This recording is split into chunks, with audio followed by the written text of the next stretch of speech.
jërë ngeen jëf mbokk yi ñu ñuy topp su sunu chaîne bi di Buzz Total TV woo leen tey abonné tey partagé tey like vidéo bu baax a baax mbir yi nag mu mel ne nag jamono ji day mel ni luy gën di doy waar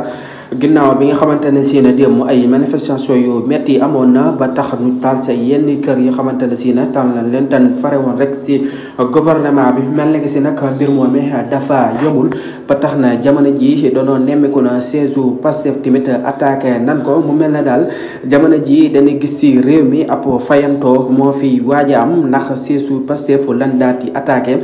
daat koy taal daat koy caxate loolu lan daati gis mu nekk daal mbir mu doy waar jamono ji bi nu nemmeeku fii si réewum Sénégal mu nekk ay situation yu compliqué lan mooy war a régler problème bi nga xamante ne si ne barki démb ba léegi mën nañ na tension boobu mooy woy di continuer te lii nu jëm si kanam mooy gën di metti parce que nag ku ne xam ne verdigu Adji Sarr Ousmane Sonko ñëpp ñi ngi tox di ko diglu loolee bu wàccee tamit ba mbir mi du gën a grave daal mbir mi di xew si Sénégal daal jaaxal na ñëpp te yéen ñëpp lan moo war a régler li nga xamante ne si ne moo di problème bi ndaxte nag